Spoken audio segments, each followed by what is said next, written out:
नमस्कार दोस्तों, स्वागत है आप सभी का ऑनलाइन डॉकहोस्ट यूट्यूब चैनल पर। इस वीडियो में हम बात कर रहे हैं एक बड़ी और लेटेस्ट अपडेट के बारे में, जो कि संबंधित है यूपी टीजीटी पीजीटी को लेकर।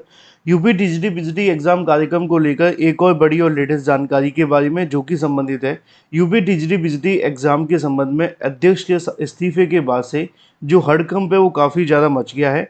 अगर बात की जाए टीजीटी पीजीटी परीक्षा के बारे में, जो आपकी 15-16 अक्टूबर और दिसंबर में होनी थी, इसको लेकर कहीं ना कहीं बहुत सारी जो चीज़ें हैं वो चल भी रही थी, लेकिन चेयरमैन के जाने के बाद से जो चीज़ें हैं वो ज़्यादा अच्छे तरीके से नहीं निकल पा रही।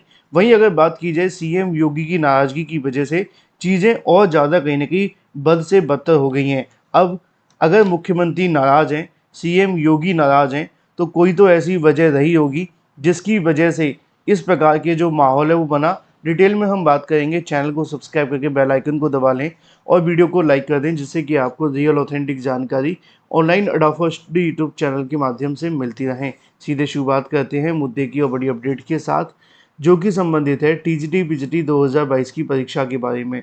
जब से उत्तर प्रदेश शिक्षा सेवा चयन आयोग के माध्यम से आप सभी के सामने जानकारी मिली है कि जो वर्तमान में चेयरमैन हैं उन्होंने इस्तीफा दे दिया है, और इस्तीफे का जो कारण आप सभी के सामने देखने के लिए मिला वो था व्यक्तिगत कारण। जैसे कि हाल ही में अगर बात की जाए, उप राष्ट्रपति जी धनखड़ जी के माध्यम से अपना जो इस्तीफा है वो दिया गया था। उसमें भी उन्होंने अपना स्वास्थ्य कारणों को लिखा था। जब इस प्रकार के कारण आते हैं तो सवाल और ज़्यादा बड़े हो जाते हैं कि क्या सच में यही कारण था या कोई और भी ऐसा कारण था जो जिसकी जानकारी छात्रों को नहीं मिल पाई। लेकिन अगर हम बात करें सीधा शिक्षा सेवा चयन आयोग के चेयरमैन के ऊपर, तो इनके तो बहुत सारे ऐसे कारण थे जो निश्चित तौर पे कहीं ना कहीं सवाल उठाते थे। सबसे पहला और मुख्य जो कारण था वो ये कि इनको 1 साल हो गया था, और 1 साल के अंदर इन्होंने कोई भी परीक्षा अपने तरीके से नहीं करवा पाए। अभी हाल ही में आपने देखा भी था, असिस्टेंट प्रोफेसर भर्ती की परीक्षा के बाद सरकार ने ये डिसीज़न लिया कि हम क्या करेंगे, आने वाले समय के लिए अभ्यर्थियों के लिए एक अलग से कमेटी का गठन करेंगे। और उस कमेटी का काम क्या होगा, इनकी परीक्षाओं को कराने में सहयोग कराना।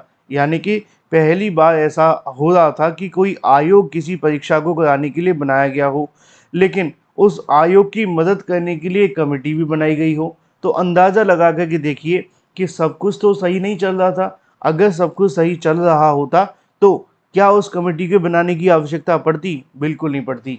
अब इस बात को लेकर तो कोई दो राय नहीं है कि जो आयोग है और या जो कर्मचारी हैं, वो सभी कहीं न कहीं इस मामले को लेकर पूरे तरीके से फँसे हुए हैं। और फँसने की जो सबसे बड़ी वजह है, उनका कार्यकाल 1 डेढ़ 2 साल के अंदर इन्होंने किसी भी भर्ती परीक्षा में कोई उपलब्धि हासिल नहीं की। अगर असिस्टेंट प्रोफेसर भर्ती की परीक्षा हुई भी है तो उसमें भी धांधली भ्रष्टाचार के आरोप लगे हैं। अब इसी को लेकर यहाँ पे जानकारी आप सभी के सामने है, जिसमें आरोप ये है कि उत्तर प्रदेश शिक्षा सेवा चयन आयोग की परीक्षाओं को लेकर भी कहीं न कहीं जो सवाल है वो खड़े हो गए।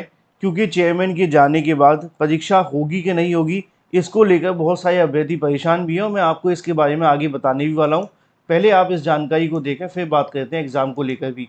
यहाँ पे लिखा है कि टीईटी आवेदन शुल्क वृद्धि को लेकर जो प्रस्ताव भेजा गया था अध्यक्ष के माध्यम से, इसके संबंध में सीएम योगी ने नाराज़गी जताई थी। और वैसे ही भर्तियां हो नहीं रही थी, और इन्होंने कहा था कि हम 600 रुपये से लेकर के सीधा 1700 रुपये बढ़ाना चाहते हैं। उत्तर प्रदेश शिक्षा सेवा चयन आयोग की प्रोफेसर कीर्ति पांडे ने अपने 1 वर्ष के कार्यकाल में अगर बात की जाए तो कोई नई शिक्षक भर्ती नहीं कराई, लेकिन नई शिक्षक भर्ती के लिए आवेदन शुल्क बढ़ाने का प्रस्ताव उन्होंने अवश्य भेज दिया। उच्च शिक्षा विभाग की अगर बात की जाए, इसी में प्राथमिक शिक्षक भर्ती है, और जो टीईटी होना था 1 to 5 और 6 to 8 के लिए, इसके पहले इसकी जो फीस थी वो 600 थी। इन्होंने कहा कि हमें 1700 करनी है ना। अब दोनों के लिए अगर कोई आवेदन करेगा तो वैसे 1200 पड़ता था, यहाँ पे बढ़ गया कि वो 3400 हो जाता। इसको लेकर अगर बात की जाए शुल्क वृद्धि के संबंध में, मुख्यमंत्री योगी आदित्यनाथ ने पिछले दिनों नाराजगी जताते हुए छात्र हित में शुल्क को यथावत रखने के निर्देश दिए गए थे। उत्तर प्रदेश शिक्षा सेवा चयन आयोग के अधिनियम 2023 के तहत एडेड विद्यालय, एडेड अल्पसंख्यक महाविद्यालय, माध्यमिक विद्यालय, उच्चतर विद्यालय और भी बहुत सारे विद्यालय लिख करके कहने का तात्पर्य सिर्फ इतना है कि इनमें शिक्षकों की भर्ती कहीं न कहीं जो है इनके माध्यम से होनी थी। और 1 साल पहले अगर बात की जाए, 12 सदस्यों को कहीं न कहीं 15 मार्च 2024 को कार्यभार ग्रहण किया गया था। प्रमुख सचिव शिक्षा MP अग्रवाल 20 मार्च 2024 को कार्यवाहक अध्यक्ष बनाया जाता है। 5 सितंबर 2024 को पूर्णकालिक अध्यक्ष के रूप में प्रोफेसर कीर्ति पांडे जी भी आ जाते हैं। लेकिन इतना सब कुछ हो जाने के बाद 1 साल बाद खाली हाथ भी चले जाते हैं। अब इस बात को लेकर आप जानते हैं कि TGT की परीक्षा PGT की परीक्षा 15-16 अक्टूबर को होने वाली है। अब 15-16 अक्टूबर को होने वाली परीक्षा को लेकर सवाल खड़े हो जाते हैं।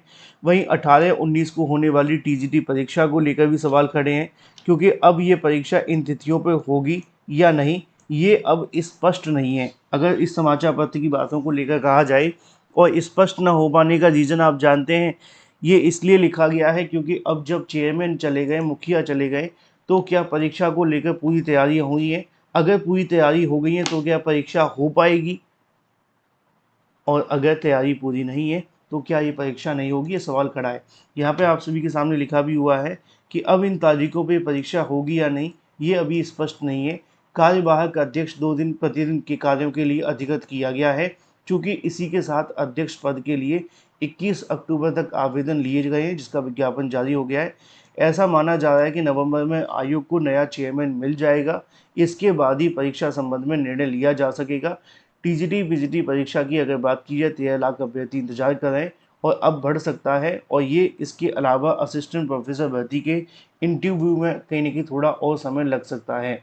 तो अब समाचार पत्रों की बातों को सुना जाए तो निश्चित तौर पर चीज़ें आप सभी के हित में नहीं जा रही हैं। देखना ये दिलचस्प होगा आगे होता है क्या, क्योंकि अगर इसके मुताबिक देखा जाए तो TGT PGT परीक्षा को लेकर चीज़ें ज़्यादा पॉजिटिव नहीं है।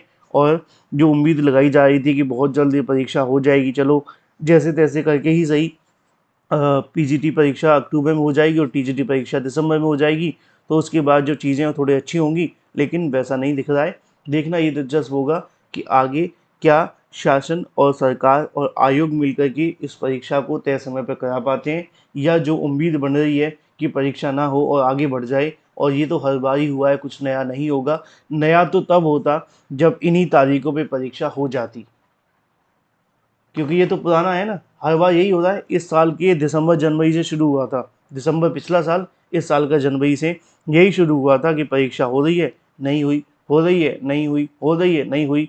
ऐसे करते करते दिसंबर तक चली गई है। अब अगर फिर भी ये नहीं होगा, मान लो कि परीक्षा फिर स्थगित हो गई, तो ये तो बहुत पुरानी बात है ना, नई बात होनी चाहिए थी। अब दिक्कत ये है कि नई चीज़ें कराने के लिए कुछ तो नया होगा। अब फिलहाल पुराने चेयरमैन के जाने के बाद से हड़कंप मच गया है। परीक्षा को लेकर चीज़ें ज़्यादा अच्छे तरीके से निकल कर नहीं आ रही हैं। कार्यवाहक चेयरमैन ने भी जो बताया था उसके मुताबिक उन्होंने कहा था कि जो आपकी परीक्षा है उसके मुताबिक कोशिश तो वो करेंगे, लेकिन ज़्यादा स्पष्ट बयान उनका भी अभी इसके बारे में देखने के लिए नहीं मिला है।